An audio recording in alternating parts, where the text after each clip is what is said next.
Hello everyone, एक बार फिर स्वागत है आपका हमारे चैनल में। यहाँ पे हम बात करेंगे कि DSSB-PRT की मैं कैसे प्रिपरेशन कर रही हूँ, किन सब्जेक्ट्स को मैं पहले लेकर चल रही हूँ। अपने अकॉर्डिंग मैं चीज़ें यहाँ पे शेयर करूँगी, अपना एक्सपीरियंस यहाँ पे शेयर करूँगी कि क्या लग रहा है, किस चीज़ में ज़्यादा टाइम आपको लग सकता है, किस चीज़ को आपको अभी किस सब्जेक्ट को पकड़ के चलना है, तब जाके आप लास्ट तक उस चीज़ को कवर कर पाएंगे। तो सबसे पहले मैंने यहाँ पे स्टार्ट किया था अपना मैथ, ठीक है। और मैथ भी ऐसी नहीं कि रफ कॉपी लेके आपको प्रॉपर बस आप लिख रहे हैं क्वेश्चन को लगा दिया, वो वाला नहीं यहाँ पे चलेगा।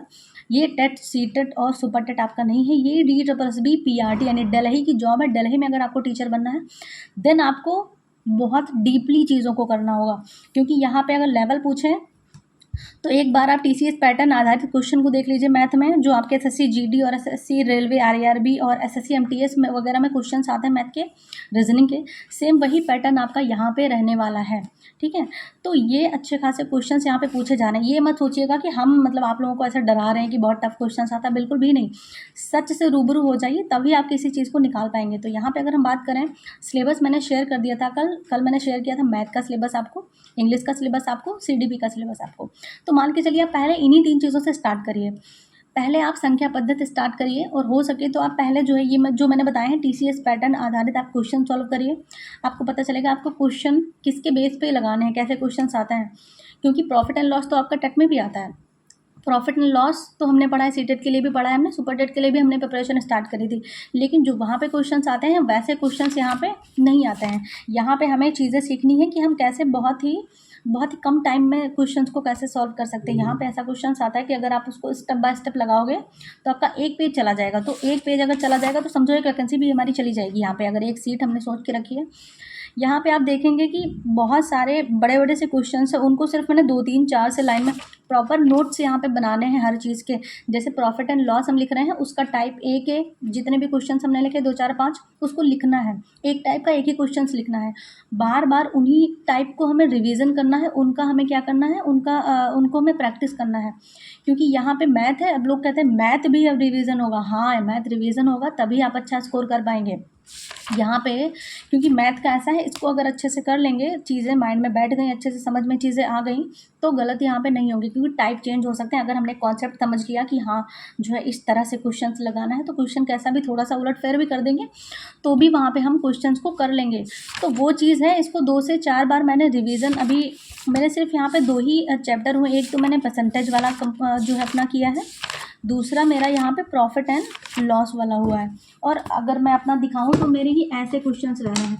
किसी भी चीज़ को लिया मैंने, एक पार्ट में मैंने बांट दिया, बहुत छोटा छोटा यहाँ पे क्वेश्चन सारे यहाँ पे टाइप आपको देखने को मिलेंगे। उल्टा है क्या? उल्टा नहीं है, ठीक है। यहाँ पे सारे टाइप आपको इस तरह से देखने को मिलेंगे, जितने भी टाइप आते हैं। मतलब उसमें DSSB की बात करें तो वो वाला तो अभी मेरे 2 ही हो पाए हैं। प्रॉफिट एंड लॉस वाला हुआ है। प्रॉफिट एंड लॉस वाला काफ़ी टाइम हो गया इसका। आज मैं सोच रही हूँ इसका आज मैं करूँगी जो है प्रैक्टिस। इसका प्रैक्टिस क्या, रिवीजन सोच लीजिए, उसी क्वेश्चंस को बार बार लगाना, तो माइंड में चीज़ें बैठ जाती हैं।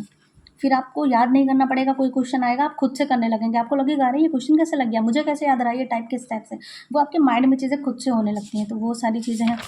और अभी मुझे लग रहा है यहाँ पे मेरे कुछ टाइप्स यहाँ पे बचे हैं, और इतने टाइप हैं भाई मैं आपको बता नहीं सकती हूँ। मतलब एक चैप्टर जो है, यहाँ पे मैंने जितने भी चैप्टर लिखे हैं, आप मान के चलिए एक चैप्टर में 20 टाइप हैं। मतलब आपको लगेगा कि सिर्फ जो है प्रॉफिट लॉस से ऐसे ही तो क्वेश्चन आएंगे कि उन्होंने इतना दिया, 2 रुपये उनको दिया तो 4 रुपये का लाभ हुआ, 2 रुपये का लाभ हुआ।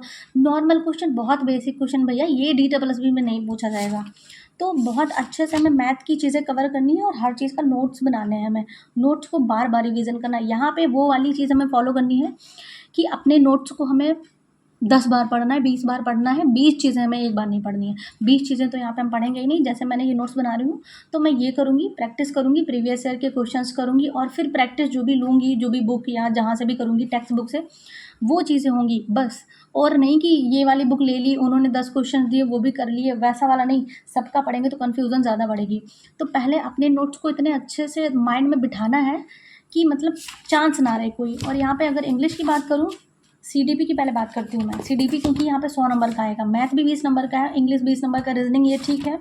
लेकिन CDP वाले पोर्शन में देखिए फर्स्ट में कितना भी आप अच्छा करो 75 से 80। देखिए फर्स्ट पेपर की अगर हम बात करें जहाँ पे 5 सब्जेक्ट आपको देखने को मिलेंगे, वहाँ पे आप कितना भी अच्छा स्कोर कर लें, आप 75 से 80 से ऊपर वहाँ पे नहीं ला पाएंगे। अगर नंबर आप स्कोर कर सकते हैं तो अगर आपने ये चीज़ें यहाँ पे जो हमने सीटेट में भी पढ़ी है, टेट में भी पढ़ी है, सीडीपी की बात करें, पूरे पेडागोजी की बात करें, पूरे 100 नंबर की बात करें, तो यहाँ पे अच्छा स्कोर किया जा सकता है। तो यहाँ पे आप देख सकते हो सिर्फ अभी जो मैंने ये इतने पेजेस लिख करके रखे हैं यहाँ पे, इतने पेजेस, तो ये अभी ज़्यादा नहीं हुआ है कुछ, सिर्फ अभी मुझे लग रहा है 25 से 30 पेज हुए होंगे। और इतना थोड़ा बहुत 1-2 बार मैंने इन चीज़ों का रिवीजन भी किया है। इस पर वही मेन चीज़ें तो बेसिक की चीज़ें होती हैं जो टेट और सीटेट में होती हैं, समावेशी शिक्षा हो गई और मापन और सतत मापन, यही सारी चीज़ें, और जीन प्याजे वगैरह, इक्वलिटी, बाल केंद्रित शिक्षा, समाजीकरण की प्रक्रिया, ये सारी चीज़ें। अब ये सारी चीज़ें आपको लग रहा होगा ये सारी चीज़ें तो हमने पढ़ी हैं। नहीं भैया, आपको बहुत अच्छे से यहाँ पे पढ़नी होगी। मतलब जीन प्याजे से जो प्रॉपर पूरा जीन प्याजे होता है आपको अच्छे से माइंड में, बिल्कुल मैं अगर बोलूँ यहाँ पे तो पूरा जीन प्याजे मैं बोल दूँ, इतना अच्छे से चीज़ें आनी चाहिए। कोहल वर्ग अगर मैं बोलूँ तो पूरा मैं उनके स्तर बता दूँ उनका रीज़न क्या था, किसने किसने आलोचना की थी, किसने किसने क्या किया था, इतना अच्छे से जिस दिन चीज़ें होंगी ना उस दिन हमें कॉन्फिडेंस ये लाना चाहिए कि हाँ हम वहाँ पे एक सीट ले सकते हैं। क्योंकि यहाँ पे कंपटीशन इसलिए अच्छा होता है, बहुत अच्छी जॉब है, सैलरी की बात करें और उसकी फैकल्टी की बात करें वो भी बहुत अच्छी है, और दिल्ली में जॉब है, आप वहाँ पे कुछ और भी कर सकते हैं, अपनी जॉब करते करते कुछ और भी कर सकते हैं, आप किसी और चीज़ की प्रिपरेशन भी कर सकते हैं, कोई बिजनेस भी और अब आप कर सकते हैं खुद से। तो इसलिए यहाँ पे जॉब का क्या है, वहाँ पे कंपटीशन बहुत देखने को मिलता है, आपको कंपटीशन बहुत ज़्यादा यहाँ पे आपको देखने को मिलेगा। अब हम यहाँ पे अगर बात करें कि जो है यहाँ पे ऐसा है कि जो लोग जॉब कर रहे हैं ना वो लोग भी फॉर्मेस में अप्लाई करते हैं, जो पहले से सेलेक्टेड लोग हैं वो लोग भी यहाँ पे अप्लाई करते हैं। लेकिन अगर बात करें कट ऑफ की तो इस बार थोड़ा सा कट ऑफ कम जा सकता है। रीज़न ये है, यहाँ पे बीएड इस बार नहीं, बीएड वाले फॉर्मेस में नहीं फिल करेंगे, तो यहाँ पे कट ऑफ कम जाने के चांसेस हैं। पिछली जो बार की अगर हम कंपेयर करें तो यहाँ पे कट ऑफ पिछली बार की जो है कंपेयर में यहाँ पे कम जाएगा। तो यहाँ पे बहुत अच्छे से हमें चीज़ें पढ़नी हैं।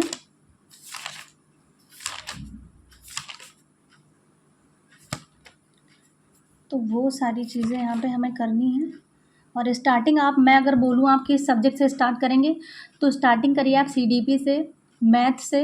अगर आपकी मैथ आपको लग रहा है आधी हो गई है, मैथ के आधे चैप्टर आपने कवर कर लिया, देन आप रीजनिंग स्टार्ट कर दो, क्योंकि मैथ से रिलेट करके रीजनिंग होती है, कैलकुलेशन वगैरह, तो वहाँ पे आपके लिए अच्छा होगा। फिर आप हिंदी इंग्लिश साथ में स्टार्ट करिए। जीएस का पोर्शन थोड़ा सा लास्ट का रखिए, क्योंकि जीएस में कितना भी आप कर लेंगे, इतने सारे सब्जेक्ट हैं वहाँ पर। तो मैं जीएस को सबसे बाद में करूँगी, क्योंकि वहाँ पे मुझे जितना मैं पढ़ूँगी ना उतना मैं इधर 4 तैयार करके 80 नंबर ले आऊँगी। तो जीएस का जो पूरा पोर्शन है ये आप भी बाद में रखिए, क्योंकि यहाँ पे बहुत ज़्यादा पढ़ना पड़ेगा, तब हम 20 नंबर की प्रिपरेशन कर पाएंगे। तो ये बाद में थोड़ा सा पढ़ेंगे, ऐसा नहीं है कि पढ़ेंगे नहीं, क्योंकि 20 नंबर भी बहुत ज़्यादा मैटर करते हैं, लेकिन बाकी चीज़ों पे ज़्यादा फोकस करना है। अगर आपको लग रहा है आपकी मैथ अच्छी है तो मैथ पे और फोकस करना है, 20 नंबर का है आपको, वहाँ पे 20 नंबर पक्के करना है। अगर इंग्लिश वीक है तो उस पर भी फोकस करना है आपको, नहीं तो अगर इंग्लिश का पोर्शन या किसी भी चीज़ में आप अगर हल्के हो गए तो फिर आपका वहाँ पे स्कोर कम हो जाएगा। तो ये चीज़ है यहाँ पे। तो स्टार्टिंग हमें करनी है सीडीपी से, मैथ से, और मैंने यहाँ पे इंग्लिश से भी की है, क्योंकि इंग्लिश का जो वोकैब है, वोकैब का मतलब है शब्दकोश, जो मीनिंग होती हैं, मीनिंग का अर्थ, वहाँ पे जितनी ज़्यादा आपको मीनिंग का अर्थ पता होगा उतना ज़्यादा यहाँ पे इंग्लिश में आप अच्छा स्कोर करेंगे। तो वोकैब यहाँ पे बहुत अच्छी करनी है, और मैंने इंग्लिश का भी सिलेबस आपको शेयर किया है। तो एक कॉपी मेरी जैसे बनाइए, जैसे कि मैंने ये कॉपी बना के रखी है। यहाँ पे मैं क्या करती हूँ, मेरा वोकैब है, कहाँ मेरी कॉपी, कहीं मेरा बच्चा मेरी कॉपी कहीं डाल देता है, अपनी मैथ की रख दी, मेरी मुझे लग रहा है मेरे बैग में रख लिया है। तो ये चीज़ें यहाँ पे करनी है। वोकैब को डेली, मैं अभी तो मेरा प्रॉपर हो नहीं पा रहा है डेली वाला कि डेली 10 करेंगे, नहीं तो फिर लास्ट में तो ऐसा होगा कि 15-15, 20-20 एक दिन में वोकैब हमें पीछे से जितनी भी लिख रही हैं सारे का रिवीजन करना होगा। वो चीज़ें करेंगे तब जाके यहाँ पे DSSB यानी दिल्ली में हम जॉब ले पाएंगे। क्योंकि आज से 10 साल पहले जो सिचुएशन थी किसी जॉब की, आज वो नहीं है, और आज से 10 साल बाद भी नहीं होगी। बेरोजगारी चरम पर होगी, क्योंकि जो जनसंख्या हमारा पहला नंबर पर हमारा जो है, मान के चलिए आप, चल रहा है देश वैकेंसी में, सॉरी, पहले नंबर पे हमारा इंडिया आ चुका है। तो और अच्छी चीज़ है, जितने ज़्यादा लोग होंगे उतनी ज़्यादा बेरोजगारी बढ़ेगी। तो उसके बेस पे यहाँ पे ज़्यादा मेहनत करनी पड़ेगी, और हम रेडी भी हैं उस मेहनत के लिए। तो ये तो मैंने फ़िलहाल चीज़ें करी, फ़िलहाल मेरा हो नहीं पा रहा है। मैं डेली बोलती हूँ कि मैं अपनी जो है शेयर करूँगी कि मैं जो एक व्लॉग नहीं होता स्टडी व्लॉग 5 से 6 मिनट का डेली वाला, कि नाइट में मैंने इतने घंटे चीज़ें करी, मैंने क्या-क्या चीज़ें कंप्लीट की, वो मैं सोचती रोज़ हूँ पर मेरा हो नहीं पाता है क्योंकि फ़ोन से ही मुझे लिखना होता है, तो वो प्रॉपर चीज़ें मेरी हो नहीं पा रही हैं। तो मैं सोच रही हूँ मेरा थोड़ा बहुत चीज़ें लिख जाए, उसके बाद वो मैं चीज़ शेयर करूँ, क्योंकि फिर रिविज़न करेंगे तो ठीक रहेगा। अभी काफ़ी चीज़ें इनकम्प्लीट हैं, काफ़ी क्या मतलब मुझे लग रहा है 10% भी मेरी चीज़ें नहीं, ऐसा लगता है। इतना ज़्यादा है तो मुझे अभी तो 10% भी नहीं लगता है, कितना भी मैं लिख लूँ या कितनी भी चीज़ें मैं कर लूँ। तो यहाँ पे अच्छा खासा लेवल, यहाँ पे आपको अपने दिमाग का अच्छा खासा चीज़ें करनी पड़ेंगी यहाँ पे। और ऐसा नहीं मतलब सोचिएगा कि मैं चीज़ें डरा रही हूँ कि बहुत टफ़ क्वेश्चन्स आते हैं, बहुत जल्दी-जल्दी करना है, नहीं। मैंने थोड़े ना यूपीएससी की प्रिपरेशन करी है जो मुझे डर नहीं लग रहा। भाई मुझे भी लग रहा है, मैंने भी वही टेट, सीटेट ये सारी चीज़ों की प्रिपरेशन की। डीडब्ल्यूएसपी की प्रिपरेशन मैं पहली बार ही कर रही हूँ। मुझे भी पता है यहाँ पे ब्रॉड सिलेबस होता है, टफ़ होता है, लेकिन मैंने अपने माइंड को उस तरह से प्रिपेयर कर रही हूँ ना कि ठीक है, पढ़ लेंगे, क्योंकि वैकेंसी जिस तरह से 6 साल से वेट कर रहे हैं, तो यहाँ पे थोड़ा ज़्यादा कर लेंगे। अपना कहते नहीं दिमाग में इतनी टेंशन है तो फिज़िकली भी थोड़ा टेंशन ले लेंगे, थोड़ा जैसे सुबह उठना, ये फिज़िकली है खुद को परेशान करना, तो वो चीज़ मुझे लगता है सही है। जो फिज़िकली परेशान हो रहे हैं वो वाला सही है, मेंटली ज़्यादा नहीं सह पाएँगे। तो वो चीज़ यहाँ पे है। ऐसे-ऐसे धीरे-धीरे करेंगे तो सारी चीज़ें हो जाएँगी। बाकी इंग्लिश में मेरा समझिए अभी कुछ भी नहीं हुआ है, बहुत ज़रा सी चीज़ें हुई हैं यहाँ पे। सिनोनिम है, एंटोनिम है, वन वर्ड है, इडियम फ्रेज़ है, स्पेलिंग्स है, ये सारी चीज़ें कवर अप करेंगे। पहले आप मैथ उठाइए और आपको इंग्लिश और सॉरी हाँ, मैथ और सीडीपी अभी स्टार्ट कर देनी, क्योंकि देखिए सीडीपी आपको अभी से स्टार्ट करके लास्ट तक ले जानी है। 100 नंबर पूरा सीडीपी का है, पूरा 100 नंबर है। और आपने अगर डीएलएड किया होगा तो आपको पता होगा कि क्या था, आधुनिक शिक्षा का एक चैप्टर करके था, उसको तब तक पूरा पढ़ लीजिए। आधुनिक शिक्षा का सॉरी, प्राचीन भारत का जहाँ पे वो था, भारतीय शिक्षा का इतिहास, अगर आपने डीएलएड किया होगा तो भारतीय शिक्षा का इतिहास आपको मिला होगा, तो वो चीज़ें भी आप अभी से कवर कर लेंगे तो आपको आगे चल के आराम ही रहेगी।